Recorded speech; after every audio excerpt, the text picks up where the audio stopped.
السلام علیکم، میں ہوں رانا عدنان شبیر خان اور آپ دیکھ رہے ہیں نوائے فکر۔ آج پاکستان میں دو میجر ڈیولپمنٹس ہوئیں۔ ایک تو تحریک انصاف نے جیل بھرو تحریک کا آغاز کیا اور اس پر کچھ گرفتاریاں بھی دیں۔ دوسرا، چیف جسٹس آف پاکستان نے KPK اور پنجاب پروونشل گورنمنٹس کے جو الیکشن ہونے تھے اس پر ایک لارجر بینچ کی تشکیل کی۔ ہمارے ساتھ موجود ہیں اسلام آباد میں احمد مختار۔ ان سے پوچھتے ہیں کہ یہ جو لارجر بینچ ہے اس میں کون کون لوگ ہیں اور کیا یہ کسی نتائج پہ ہم پہنچ سکیں گے یا نہیں؟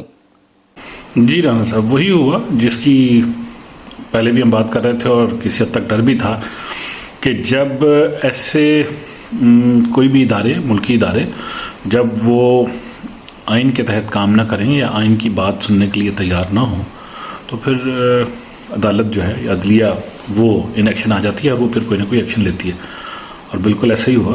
چیف جسٹس پاکستان نے آج اس کا سو نوٹس لے لیا اور انہوں نے 9 رکنی بینچ بنایا۔ 13 رکنی ٹوٹل جج ہوتے ہیں، ان میں سے 9 رکنی بینچ بنا دیا، جو کہ فل بینچ جسے ہم کہتے ہیں، 7 سے زیادہ 5 سے زیادہ جتنے بھی ججز ہوں پھر ان کو فل بینچ کہا جاتا ہے۔ تو یہ فل بینچ بنتا ہے اور اس میں جسٹس قاضی فائز عیسیٰ شامل نہیں ہیں، جن کے بارے میں اکثر یہ خیال کیا جاتا ہے کہ وہ PTI کے خلاف ہیں۔ تو اس سچویشن میں یہ جو قانونی خلا پیدا ہوتا جا رہا تھا کہ آئین میں اس کی کوئی روایت نہیں ہے، کوئی بات نہیں ہے کہ اگر اسمبلی توڑ دی گئی ہے تو 30 دنوں کے اندر اندر الیکشن کرانے ہیں، اس سے آگے کی بات ہی نہیں۔ تو الیکشن کمیشن جو ہے وہ اس طرف چل پڑ رہا تھا کہ وہ مختلف لوگوں کی رائے یا مختلف اٹارنی جنرل سے پوچھا جائے، قانونی مشاورت کی جائے۔ تو کسی حد تک الیکشن کمشنر جو ہے وہ اس بیانیے کا ساتھ دے رہا تھا جو کہ نون لیگ اس وقت رننگ گورنمنٹ جو ہے وہ چاہ رہی تھی کہ ہم الیکشن ڈیلے کروا لیں۔ تو عرض کرنے کا مقصد یہ ہے کہ چیف جسٹس نے یہ لے لیا ہے سو موٹو، اور کل 2 بجے اس کی ہیئرنگ بھی رکھتی ہے، یعنی اس پہ سوئفٹ فیصلہ بھی جتنی تیزی سے رکھی گئی ہے اتنی تیزی سے اس کی ہیئرنگ بھی ہوگی کہ جو آئین ہے وہ وائلیٹ نہ ہو، اس کی پاسداری کی جائے، اور امید ہے کہ جلد ہی اس کا فیصلہ بھی آ جائے گا۔ اور اب زیادہ واضح طور پہ یہ لگ رہا ہے کہ صوبائی اسمبلی کے الیکشن دونوں اسمبلیوں میں KP میں بھی اور پنجاب میں ممکنہ طور پہ بہت جلدی ہو جائیں گے، یا 9 اپریل کی جو پریزیڈنٹ نے دی ہے ایٹ لیسٹ اس کو پھر مانا جائے گا اور اسی حساب سے پھر آگے چلا جائے گا۔ یہ اس میں یہی نظر آ رہا ہے، جو کہہ لیں کہ کسی حد تک PTI کا ایک لحاظ سے ایک قسم کی ان کی فتح بھی کہی جا سکتی ہے، لیکن چونکہ یہ کانسٹیٹیوشن پروسیس ہے، الیکشن میں آپ کو پتہ ہے جس کو ووٹ ڈالیں گے وہی جیتے گا، جس کو ووٹ ڈالتے ہیں کون جیتا ہے یہ بات کی بات ہے۔ بہرحال یہ چیف جسٹس نے سو نوٹس لے لیا ہے۔ جی احمد، میری دعا ہے کہ یہ جو لارجر بینچ ہے یہ کسی نتیجے پہ پہنچے اور حکومت کو بتائے کہ آپ کسی نہ کسی دن یا کسی نہ کسی تاریخ کو الیکشن میں تو جانا ہے، عوام کے پاس تو جانا ہی پڑے گا، اور سیاسی قوتوں کو تو اس سے نہیں ڈرنا چاہیے۔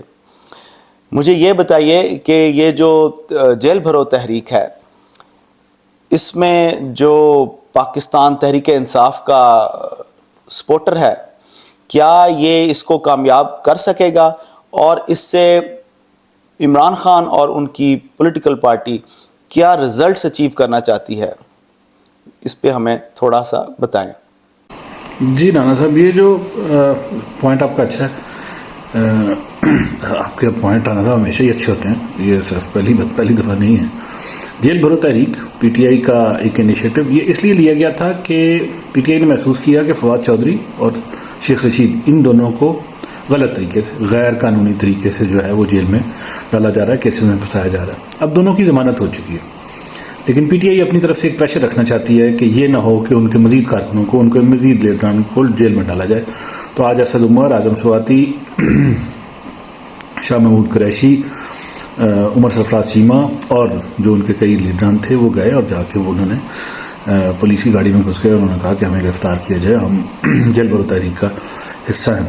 ایکچولی یہ ان کی طرف سے ایک پبلک پریشر ہے، اور اس پریشر کو میرا خیال ہے کہ انڈرسٹینڈ بھی کیا جا رہا ہے، اکاؤنٹ بھی کیا جا رہا ہے۔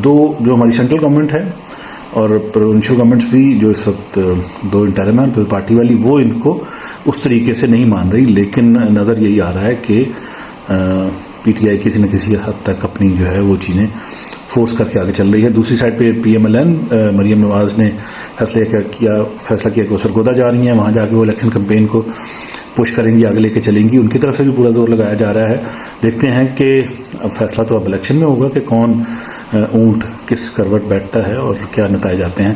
لیکن بہرحال اس تحریک میں کہہ لیں کہ ان سگنیفیکنٹ بڑے لیڈران کا جانا یہ ثابت کرتا تھا, کیونکہ آج کے اخباروں میں کچھ کارٹون تھے کہ ایک سائڈ پہ لوگ جیل بھرو تحریک میں جا رہے ہیں, دوسری سائڈ پہ میاں عمران خان صاحب کھڑے ہیں, انہوں نے ضمانت کروا لی اور بڑے زور و شور سے کہہ رہے ہیں کہ دیکھیں ہماری یہ کامیابی ہے. تو اس قسم کا ایک تمسخر اڑایا جا رہا تھا. تو وہ میرا خیال ہے کہ اس کو بھی بیلنس کرنے کے لیے پی ٹی آئی نے اپنے لیڈران کو جیل بھیجنے کا, جیل بھرو تحریک میں بھیجنے کا فیصلہ کیا. تو یہ اس حد تک کہہ لیں کہ ایک قسم کا آرگومنٹ کاؤنٹر آرگومنٹ اور اس کو اسٹیبلش کرنا, اور عمران خان صاحب کے بارے میں یہ جو بات ہو رہی ہے اس کو کسی حد تک یہ بیلنس کرنے والی بات تھی. تو دیکھتے ہیں کہ یہ کیسے آگے چلتی ہے. لیکن آپ کو پتہ ہے کہ پولیٹیکل پارٹی کے لیے خبروں میں ان رہنا, اپنے آپ کو دکھانا بڑا میٹر کرتا ہے. اس کے ساتھ بڑے ووٹ منسلک ہوتے ہیں, سمپتی ووٹ بھی ہوتا ہے اور ہر قسم کا ووٹ ہوتا ہے. اور الیکشن سے کئی دفعہ کچھ دن پہلے کا واقعات کئی دفعہ الیکشن کے رزلٹ کو ٹوٹلی چینج کر دیتا ہے. تو دیکھنے والی سچویشن یہ ہے کہ اس میں کس حد تک پی ٹی آئی اس سے فائدہ اٹھا پاتی ہے یا نون لیگ کس حد تک اس کو کاؤنٹر کر پاتی ہے. جی رانا صاحب. احمد, میرا خیال ہے کہ یہ جیل بھرو تحریک ایک بہت بڑا فیلئر ہوگی, کیونکہ پاکستان تحریک انصاف کا ورکر جو ہے اس نے آئی فون کی گٹی لی ہوئی ہے, اور اس نے وہ مارے نہیں کھائی ہوئی جو پرانے دور کے پولیٹیکل ورکر مارے کھایا کرتے تھے. یہ جیل بھرو تحریک جو ہے, میرا ذاتی خیال یہ ہے, یہ واٹس ایپ پہ یا فیس بک پہ تو کامیاب ہو سکتی ہے فالوئنگ کے حساب سے, لائکس کے حساب سے, سبسکرپشنز کے لحاظ سے, لیکن آن گراؤنڈ پاکستان تحریک انصاف کا ورکر اتنا ڈیڈیکیٹڈ نہیں ہے کہ وہ جا کر جیلوں میں وہ ٹائم گزارے اور at the stake of their families, at the stake of their jobs, at the stake of their businesses. تو ایک اور چیز بھی ہے کہ یہ ایک لٹمس ٹیسٹ ہوگا عمران خان کے لیے کہ ان کو اپنی پولیٹیکل اسٹرینتھ کا بھی اندازہ ہوگا. تو میری دعا ہے کہ جو بھی ہو پاکستان کے لیے اچھا ہو, پاکستان کی پولیٹیکل اسٹیبلٹی کی طرف ہو. آپ سے اجازت چاہوں گا پروفیسر اشفاق احمد کی اس دعا کے ساتھ. اللہ آپ کو آسانیاں نصیب فرمائے اور آسانیاں تقسیم کرنا نصیب فرمائے. السلام علیکم.